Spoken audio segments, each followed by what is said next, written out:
It started with the sound of a knock that wasn't really a knock, at least not the kind you expect. It was soft, hesitant, like fingers brushing against wood rather than rapping on it. At first, I didn't even notice. I was half asleep on the couch, the TV flickering low with some rerun that was more background noise than entertainment. The room was dim, the only light coming from the screen and the soft orange glow of a street lamp cutting through the blinds. It was winter, one of those bitter January nights in Ohio where the air felt like knives when you stepped outside, and everything inside seemed quieter than usual, like the world was muffled by the cold. The brushing sound came again, this time clearer. It was coming from the front door. I thought maybe it was just the wind rattling something loose, but when I muted the TV, the sound was too deliberate to be that. I checked my phone, just after midnight. I wasn't expecting anyone, and my neighbors weren't the type to knock on doors at odd hours. Still, something in me insisted I check. The door had one of those old peepholes with a fisheye view. A little distorted, but enough to see the porch. No one was there, just the railings covered in frost and the empty street glowing under the lamps. I waited a beat, heart tapping against my ribs, then slowly unlocked the door and opened it a crack. The air that rushed in was brutal, icy enough to make me flinch. Nothing. No footsteps in the snow leading up, no packages, no shadow lurking in the street, just quiet. I shook my head at myself, muttering something about the wind, and closed the door. I threw the deadbolt this time, out of habit more than fear, and went back to the couch. I was drifting back towards sleep when the sound came again. Only this time, it was louder, knuckles this time deliberate. I jolted upright, pulse hammering, staring at the door like it was suddenly alive. Again, I looked through the peephole. Empty. I thought about calling the police, but what would I say? That someone invisible was knocking on my door? They'd think I was drunk or imagining things. Instead, I stayed where I was, frozen. After a minute, the knocking stopped. Then, from somewhere deeper in the house, I heard a sound that turned my blood cold. It was a floorboard creaking in the hallway. I lived alone. The house wasn't that old. It had been built in the late 60s, updated over the years, nothing like the gothic places you hear about in ghost stories. But in that moment, the air inside felt heavy, pressing, like the walls themselves were watching. I sat still, not even daring to breathe too loud, straining my ears. The hallway creaked again, slow as if someone was shifting their weight carefully to avoid being heard. I finally worked up the nerve to whisper out loud, "Hello?" My voice sounded pathetic, thin in the stillness. No response. I told myself maybe the furnace was acting up, though I knew damn well it didn't sound like footsteps. I grabbed the remote and turned the TV back up just to drown out the silence. Eventually, sleep dragged me under, though it was restless. When I woke up the next morning, the first thing I noticed was the front door. The lock was undone. I knew I'd locked it. I remembered the weight of the deadbolt sliding into place. I stood there staring at it, half convinced I was losing my mind. The snow on the porch was undisturbed, no footprints, no sign of anyone. I tried to tell myself maybe I'd forgotten. Maybe I was more tired than I thought. But deep down, that explanation didn't sit right. That day, I couldn't shake the unease.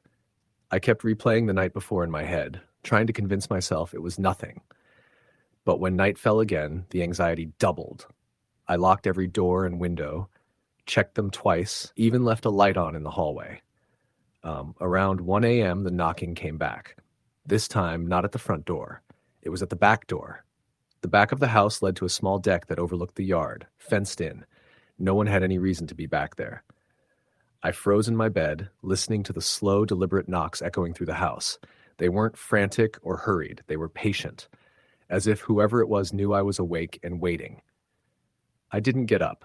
I stayed in bed, sheets pulled up to my chin like a child, staring at the ceiling while the knocks went on and on. Then they stopped. I thought maybe it was over. Maybe I'd imagined the whole thing. But then, faintly, from just outside my bedroom door came the sound of a whisper. It wasn't clear enough to make out words, just the cadence of someone murmuring, low and deliberate. I sat up, holding my breath, listening so hard my ears rang. The whisper went on for several seconds, then stopped. I didn't sleep the rest of the night. The next morning, when I worked up the courage to open the back door, I saw something that made me feel like ice water was running through my veins. In the frost on the deck, right outside the door, there were handprints. Not footprints. Handprints. As if someone had crouched there, pressing their palms flat against the wood, waiting. I couldn't explain it. Over the next week, things escalated. It wasn't just knocks anymore. Sometimes I'd wake up to the sound of my name being spoken, whispered so close it was as if someone was leaning right over my bed. Sometimes I'd find small objects moved, keys in the wrong place, a chair slightly pulled out, always subtle enough to make me question myself, but consistent enough that I knew it wasn't me. I tried everything, burning sage, leaving a Bible open, even staying at a friend's place for a few nights. But no matter where I went, it followed. At my friend's apartment, I woke to see the faint outline of someone standing in the corner of the room. A shape darker than the dark, still and watching. When I blinked, it was gone, but the air carried that same heavy weight I'd felt at home. I started reading, desperate for answers. I learned that sometimes when something attaches itself to you, it doesn't matter where you go, it goes with you. That thought gnawed at me. The idea that I hadn't just had something in the house, but something that had chosen me. The worst night came in late February. I'd gone to bed early, exhausted from days of poor sleep, when I woke to the sound of the front door slamming. My whole body jolted upright. The house was dark, silent. Then came footsteps, fast, heavy, running up the hall. I couldn't move. I just sat there, frozen, as the steps stopped right outside my bedroom. The door didn't open, but slowly the knob began to turn. I couldn't breathe. My chest ached with the effort of holding still. The knob turned halfway, then stopped. Silence. I stared at it for what felt like hours, waiting. Finally, it stilled. But just as I started to believe it was over, a voice came through the door. It was my mother's voice. She'd been dead for years. "Let me in," it said, gentle, coaxing, exactly the way she used to sound when waking me for school as a kid. "It's cold out here. Let me in." I wanted so badly to move, to do anything, but terror pinned me to the bed. My mind screamed at me not to answer, not to acknowledge it. The voice repeated, softer this time. "Let me in." I shut my eyes and prayed, out loud, whispering every word I could remember. The voice stopped. The air in the room grew lighter, like whatever had been pressing on my chest had lifted. When morning came, the knob still bore fresh scratches, deep and sharp, as though something with nails had tried to force its way in. I don't live in that house anymore. I left a few months later, breaking the lease and packing what I could carry. But even now, in my new place across town, I still wake some nights to faint knocks on the walls, soft and patient, like fingers brushing against wood. And sometimes, just before I drift back to sleep, I hear her voice again. "Let me in." Story, the end. And it was a chilly fall evening in Vermont when my friend Mark moved into his new apartment.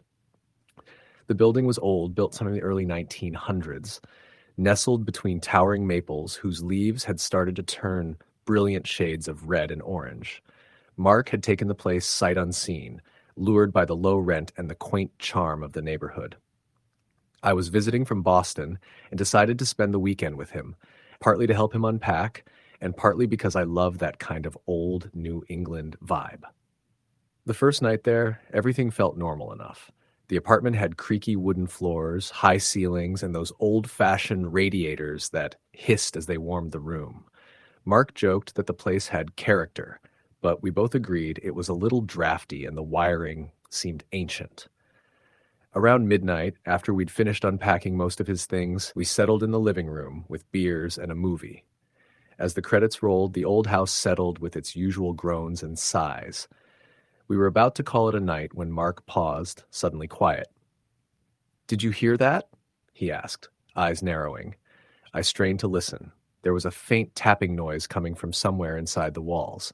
At first I thought it might be the wind, but the sound was too rhythmic, like someone gently knocking. "Maybe it's just the pipes," I suggested, though I wasn't entirely convinced. Mark nodded, but he looked uneasy. We agreed to check it out the next day. The next morning, over coffee, Mark mentioned something else that had bothered him. His bedroom door, which he'd shut before going to bed, was slightly ajar when he woke up. He swore he'd closed it fully. He thought maybe he'd sleepwalked or something, but I didn't buy it. Later that day, I helped him install some new light fixtures and outlets to modernize the place. As we worked, I noticed the old plaster walls had some strange discolorations, like faint outlines of shapes that might have once been pictures or shelves, but now only showed as ghostly shadows. That evening, while Mark was out grabbing dinner, I stayed behind to catch up on some emails. As I typed away, the tapping noise returned, louder this time. I stood up, trying to locate the source. It seemed to come from the hallway near the bathroom. I opened the door to the bathroom mic and the tapping stopped. I turned on the light and looked around, but there was nothing unusual. Then I noticed something strange. The mirror above the sink had a thin layer of fog on it, despite the room not being humid or steamy. Curious, I wiped the mirror with my sleeve, and for a moment I thought I saw a faint outline of a face staring back at me. I blinked hard, and it was gone. I shook it off and went back to the living room, but the eerie feeling lingered. That night, Mark and I talked about the noises and the mirror. He said he'd done some digging and found out that a woman named Elizabeth had lived in the building during the 1920s.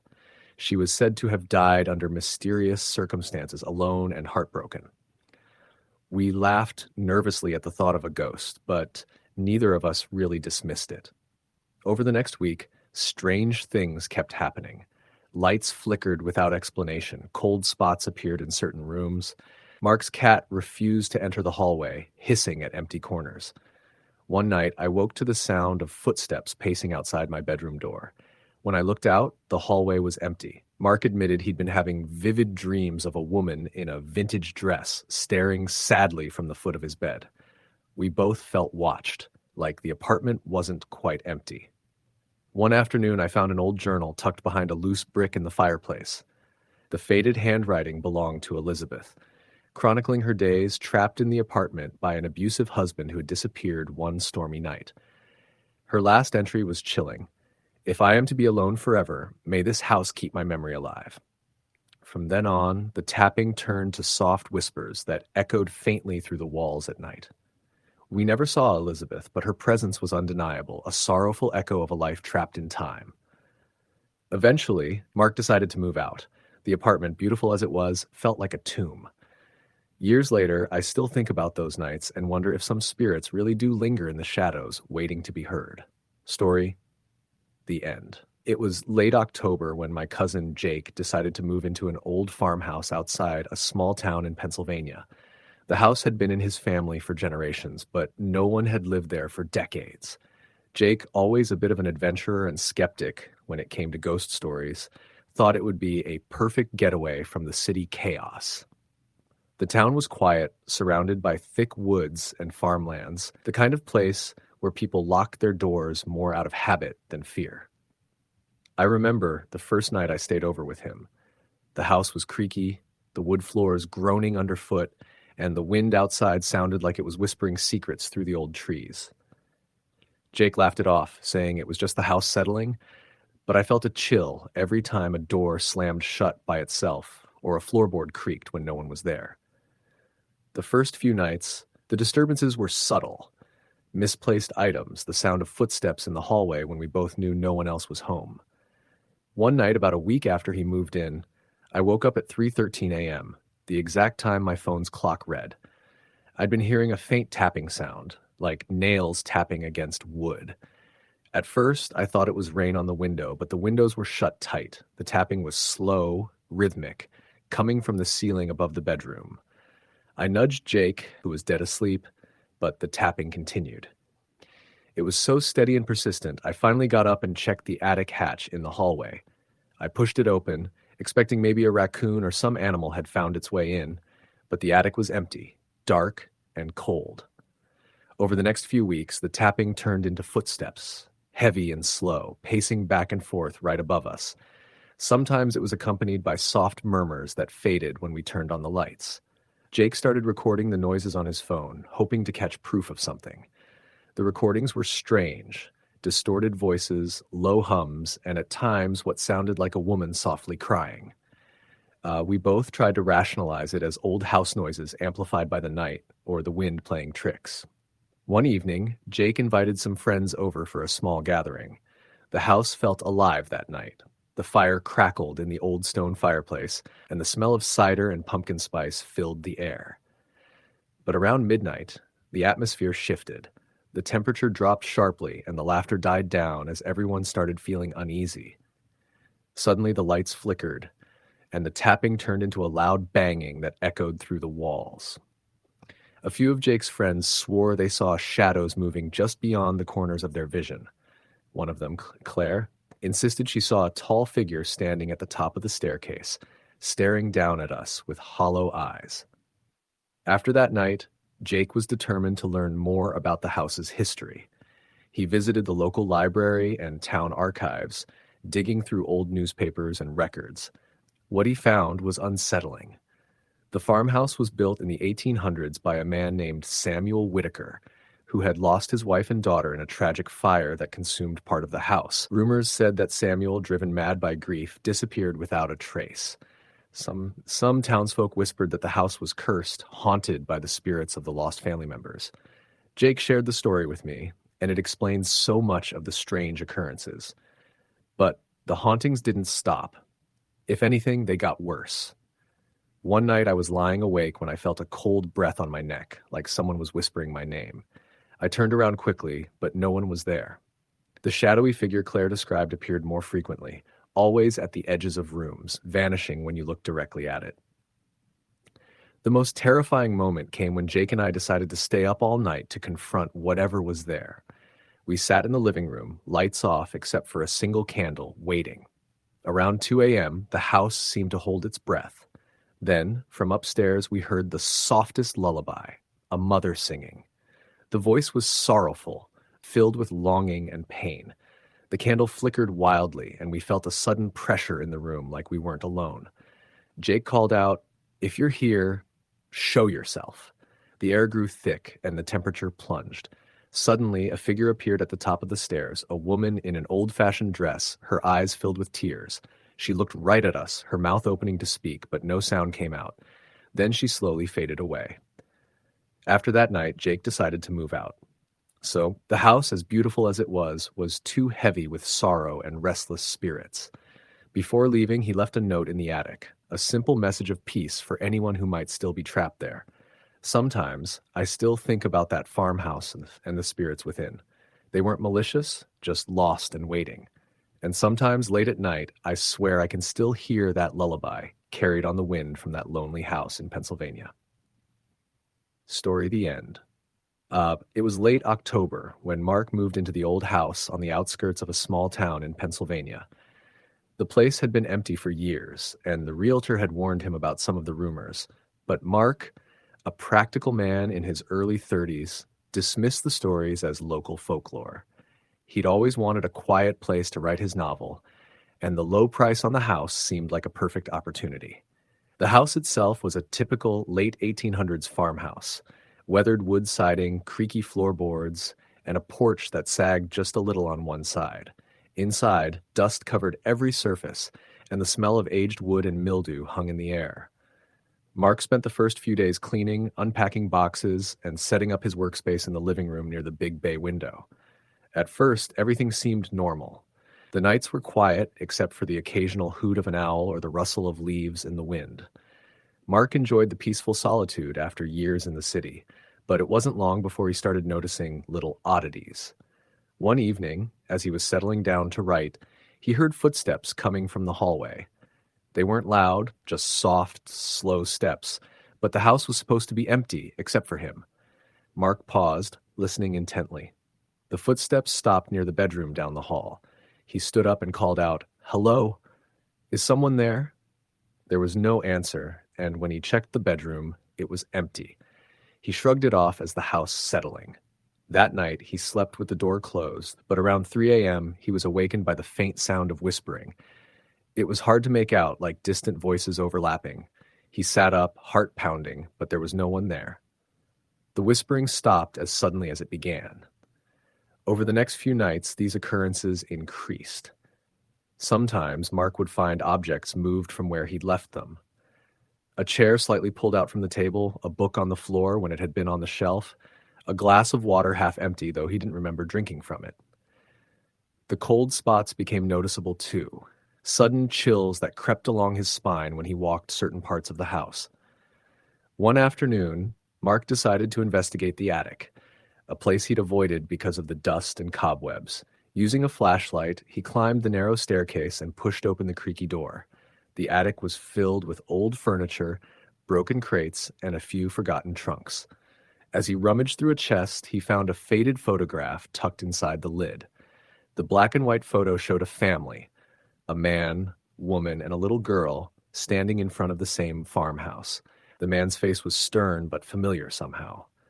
Mark flipped the photo over and saw a date scrawled in faded ink, 1923. Curious, he took the photo downstairs and started searching online for any history on the house. He found a local archive that mentioned a family named the Harpers, who lived there in the early 20th century. The little girl's name was Lily Harper. She had died tragically at the age of 7 in the house after a brief illness. That night, Mark felt a sudden, overwhelming sadness fill the living room. The air felt heavy, and he swore he could hear a faint lullaby humming from the direction of the bedroom. He followed the sound and saw a faint outline of a small figure sitting on the edge of the bed, her head bowed. As he blinked, the figure disappeared. Determined to understand, Mark began researching the Harper family more deeply. He learned that after Lily's death, the family had moved away, leaving the house abandoned for decades. Some locals whispered that Lily's spirit never left, watching over the place she once called home.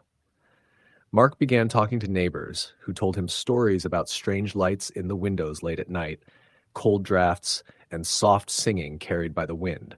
No one dared enter the house after dark. One night, while Mark was working late at his desk, he noticed the room grow inexplicably cold. The lamp flickered, and the whispering returned, clearer this time. It wasn't words, but rather a soft voice singing the same lullaby he'd heard before. He called out gently, "Lily, are you here?" The room was silent, save for the faint sound of footsteps retreating down the hall. Mark felt a strange comfort rather than fear. It was as if the house itself was trying to tell him something. Days later, Mark found a diary hidden under a loose floorboard in the bedroom. The pages were fragile, but readable. It was Lily's diary.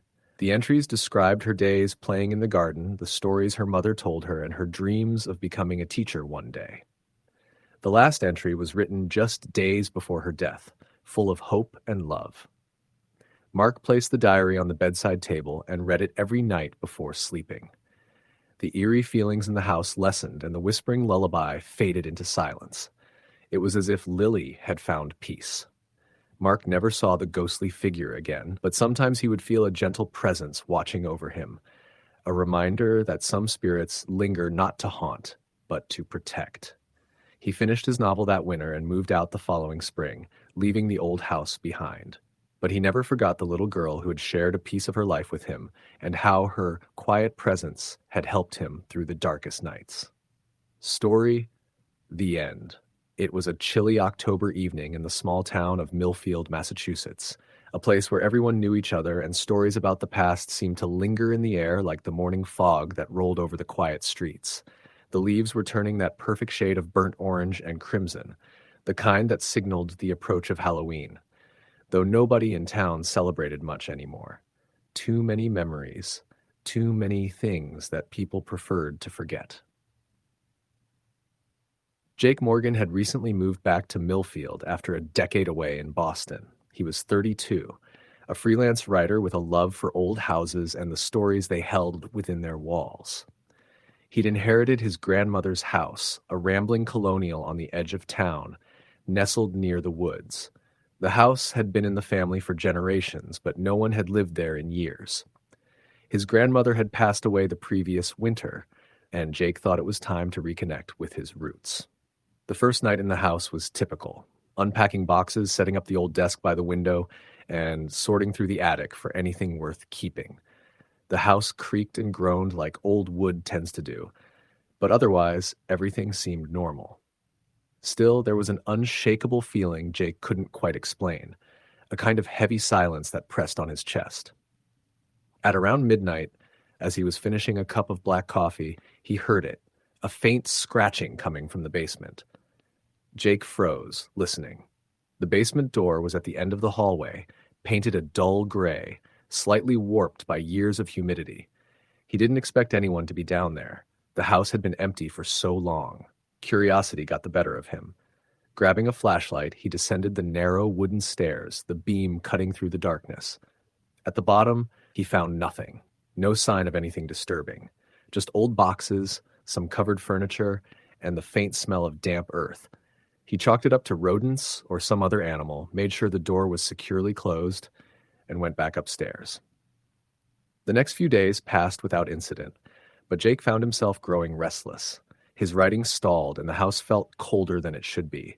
He figured a little fresh air would help, so one afternoon, he took a walk down the lane toward the town's old cemetery. Millfield's cemetery was small and mostly forgotten, except for a few headstones dating back to the 1800s.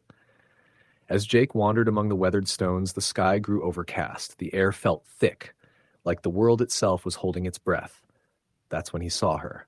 She was standing near a grave toward the back, a woman in a white dress, her dark hair falling in loose waves down her back. Jake blinked. Sure, his eyes were playing tricks on him. The figure turned slowly, and for a brief moment their eyes met. Her face was pale, almost translucent, and her eyes held a sorrow so deep it made Jake's heart ache. "Are you okay?" he asked, stepping forward. But she didn't answer. Instead, she began to drift backward, slowly fading into the mist. Jake hurried toward the spot where she had stood, but there was no one there, just the cold wind rustling through the leaves. Shaken, he returned home, thinking maybe he had just imagined the whole thing. That night, as Jake lay in bed, he couldn't shake the image of the woman's face. Around 2 a.m., he heard a soft sobbing coming from downstairs.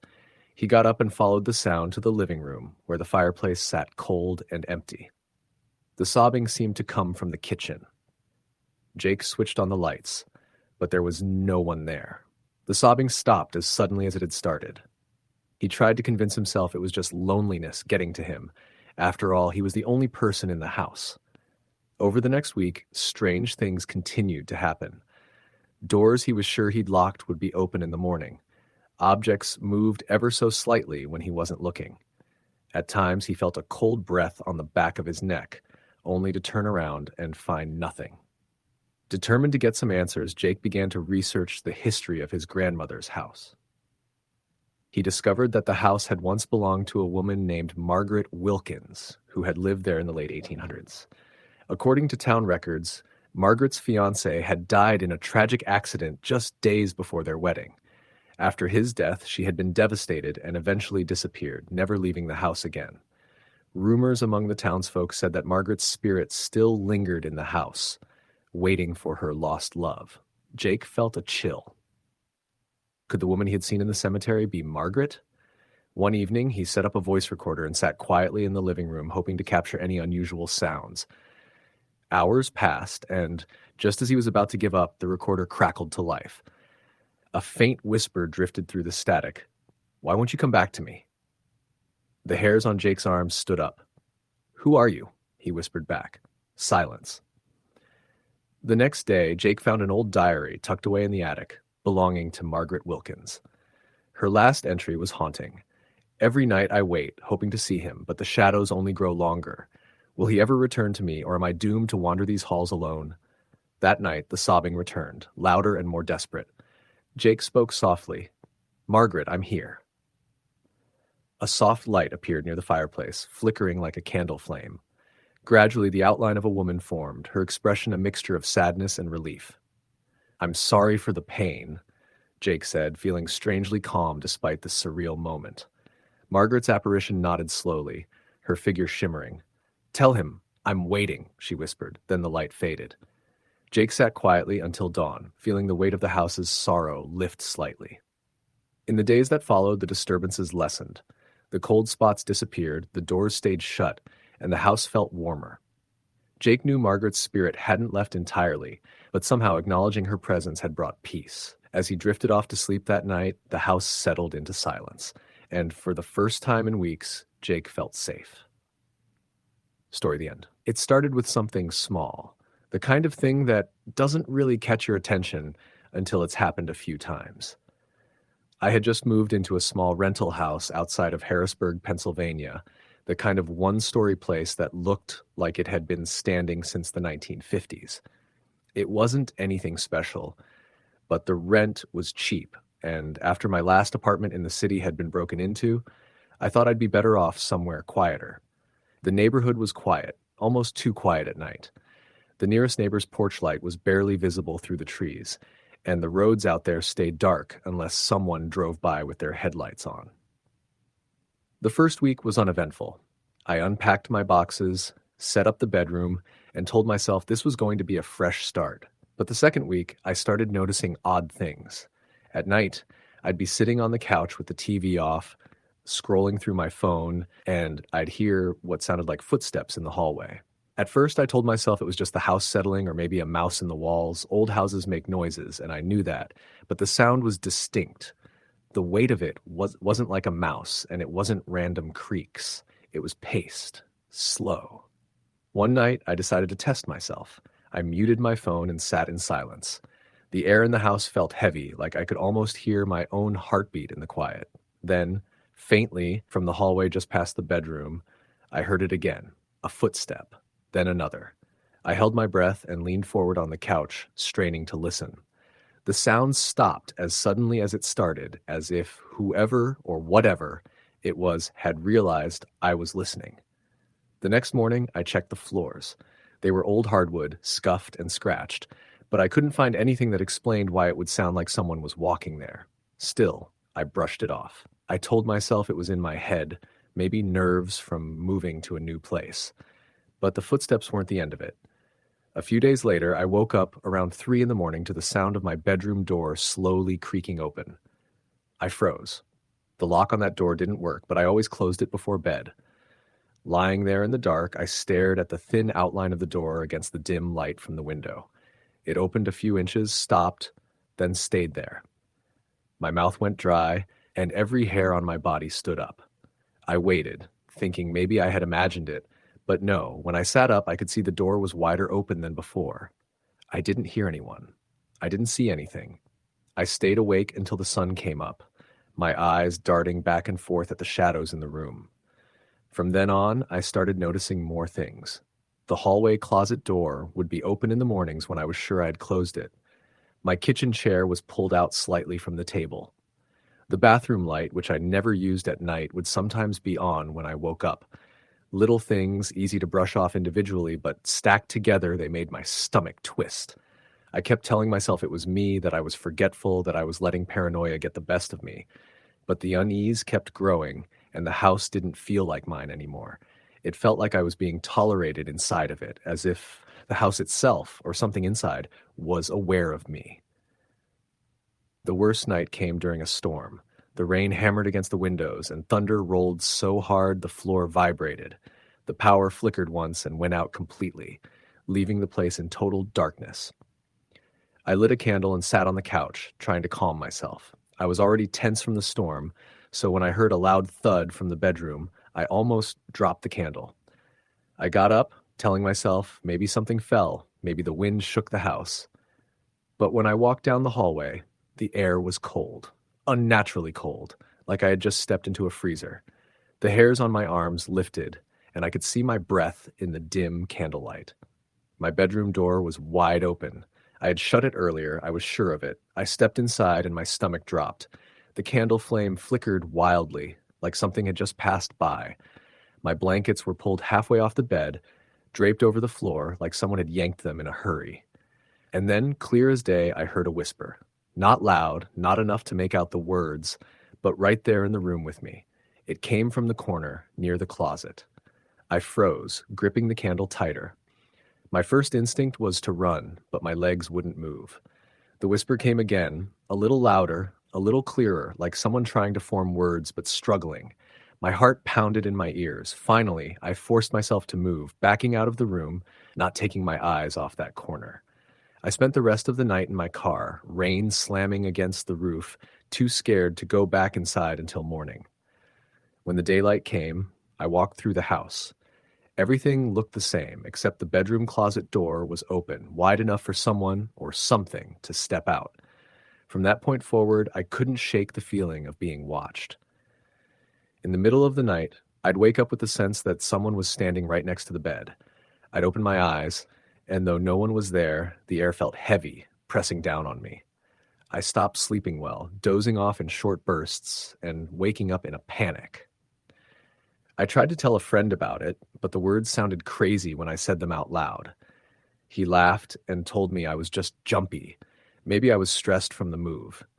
But I could see the unease in his face, like he knew I wasn't joking and he didn't know how to respond. One night I decided I needed proof. I set my phone on the dresser, recording video while I slept. I let it run until the battery died. The next morning, I watched the footage. For the first couple of hours, nothing happened. I snored lightly, rolled over a few times. But around 3 in the morning, the screen flickered as if something had interfered with the camera. The video went grainy, and then I saw it. The blankets moved. Not like I'd kicked them. They pulled steadily, sliding off me toward the edge of the bed. Then, in the faint light from the window, a shadow passed across the screen. It wasn't mine. I was still in the bed. The shape was tall, stretched across the wall, and it moved toward the closet. I turned the video off, shaking, my hands sweating. There was no explanation for what I had just seen. It wasn't a trick of the light. It wasn't my imagination. Something was in that house with me. After that, I couldn't stay there alone anymore. But rent was paid, and I didn't have the money to leave. So I did what I could. I slept with the lights on. I kept the TV playing at night. I avoided the bedroom closet. Still, the activity got worse. Shadows darted across the corners of rooms. Whispers came more often, sometimes so close to my ear I swore I felt the breath. Doors opened and shut on their own, loud enough to make me jump out of bed. The final straw came about 2 months in. I woke up one night pinned to the bed, my chest heavy, unable to move. At first I thought it was sleep paralysis, but then I felt it. Hands, cold and pressing down on my shoulders. My eyes darted around the room, and standing at the foot of the bed was a figure. It was darker than the rest of the room, tall and unmoving. I tried to scream, but nothing came out. The figure stayed there, silent, until suddenly the pressure lifted and I could move again. When I sat up, gasping, it was gone. I didn't sleep in that house again. The next day, I packed what I could into my car and left, breaking the lease without looking back. The landlord didn't seem surprised when I told him I couldn't stay. He just sighed and said, "You're not the first." That was all he offered me. No explanation, no details, just that I wasn't the first. Even now, years later, I sometimes wake up in the middle of the night, certain I'll see that shadow at the end of my bed. I moved states away, started over, but the memory doesn't leave. It's as if once you've been that close to something unexplainable, it never really lets you go. And sometimes when I'm lying in bed, drifting to sleep, I swear I hear the faintest sound of footsteps in the hallway. Slow, deliberate, like they're waiting for me to notice. Story, the end. The first time I ever lived alone was when I moved to a small town in western Pennsylvania in the fall of 2015. I had grown up in the suburbs of Chicago, where there was always traffic, neighbors, noise, and streetlights bleeding into my bedroom at night. When the company I worked for opened a satellite office in a more rural part of Pennsylvania, I volunteered to transfer, thinking it would be a chance to save money and get some peace and quiet. That was the mindset I had when I rented the upstairs unit of an old house on the edge of town. The house was over a century old, with its faded red bricks, creaky staircase, and narrow hallways. From the outside, it looked quaint and sturdy. Inside, however, it felt drafty, dark, and far too large for just one person. The landlord, an older man named Carl, showed me the apartment one rainy afternoon. He explained that the bottom floor was empty at the moment, and though sometimes he rented it out to college kids who came home during breaks. The upstairs was mine, and it consisted of a living room, kitchen, small bathroom, and 2 bedrooms. The rent was unbelievably cheap, which should have been a warning, but I was focused on my budget. I asked if there was anything I should know about the place. Maintenance issues, quirks, that kind of thing. Carl only smiled and said, "The pipes get a little noisy in winter, and the walls carry sound. Other than that, you'll be fine." I signed the lease and moved in a week later. My first night was quiet enough. I set up my bed in the larger bedroom, unpacked some clothes, and sat by the window listening to the crickets outside. It was the first time I'd heard true silence after dark. No cars rushing past, no neighbors arguing, no sirens in the distance. But as the silence grew thicker, I started to notice other sounds inside the house. The occasional creak in the walls, the groan of the old wood floors, and what I thought was the faint hum of a television somewhere below me. It was odd since no one lived downstairs, but I brushed it off. Old houses make noises. That's what everyone says. Over the next few days, I settled in. Work was busy, and by the time I got home each evening, I was too tired to do much more than eat and fall asleep. But by the end of the first week, I started noticing small things that unsettled me. One morning, I found the kitchen window cracked open, even though I was certain I'd closed it the night before. Another time, I woke up and discovered the bathroom light was on, even though I hadn't touched it. These could have been simple mistakes on my part. I told myself I was just adjusting to a new space, maybe forgetting things in my exhaustion. What finally caught my attention was a sound I heard one night close to midnight. I was lying in bed, staring at the ceiling, when I distinctly heard the sound of footsteps walking slowly across the living room floor. My heart froze. The sound was unmistakable, deliberate, heavy steps moving from one side of the room to the other. At first, I thought someone had broken in. I sat up, holding my breath, and listened. The footsteps stopped, then resumed, crossing back the other way. I grabbed the baseball bat I kept under the bed and crept to the bedroom door. The living room was dark and empty. Nothing was out of place. But the sound had been so real, I couldn't convince myself I'd imagined it. The following morning, I mentioned the footsteps to Carl in passing when I saw him outside. He chuckled and said, "Old wood floors. They settle at night. You'll get used to it." His casual tone eased me a little, but deep down, I knew the difference between a house settling and the sound of someone walking. A few weeks passed, and the strange events became more frequent. The footsteps at night continued, sometimes lasting for several minutes. Occasionally, I would hear faint whispering, like a man's voice speaking just out of earshot, though I could never make out the words. My belongings began to shift in subtle ways. A chair would be pulled back from the table. A picture frame turned slightly. Once I left my keys on the counter and found them later on the floor by the front door. The most disturbing moment happened late one evening when I was brushing my teeth. I glanced into the mirror and in the corner of my eye thought I saw someone pass behind me. It was a fleeting shadow, the shape of a man moving from the hallway toward the living room. I spun around, my heart pounding, but of course, no one was there. The reflection of that shape lingered in my mind for the rest of the night, and I barely slept. I confided in a coworker about what was happening, hoping to laugh it off. Instead, she gave me a serious look and asked for my address. When I told her, she said quietly, "That house, people in town say it's haunted. The old owner, before Carl bought it, died in there. Some say more than one person." I pressed her for details, but she shrugged, saying she only knew rumors. The idea that my new home had a dark history unnerved me, but I tried not to let it consume me. Still, I couldn't shake the unease. Every night, when I locked the door and turned out the lights, I felt watched. One particularly cold night in December, I woke around 3 a.m. to the sound of someone breathing heavily in my bedroom. My eyes snapped open, and I froze. The breathing was slow, deep, and coming from the corner of the room near the closet. I didn't move a muscle. I stared into the darkness, straining my eyes to see, but the corner remained pitch black. After what felt like an eternity, the breathing faded and the room went silent. I stayed awake until morning, too afraid to close my eyes again. That was the night I started sleeping with a lamp on. The soft glow gave me a fragile sense of security, but the activity didn't stop.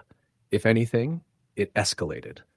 I began waking up to find my bedroom door standing open, even though I always locked it.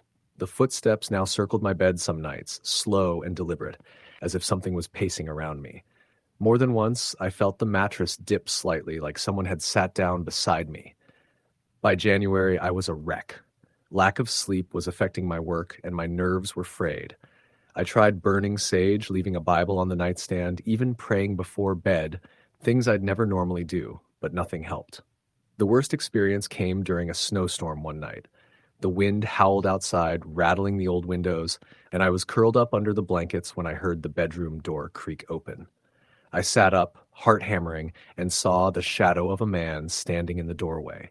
He was tall, with broad shoulders, and I couldn't make out his face, but I knew he was looking directly at me. I couldn't move. My body felt paralyzed.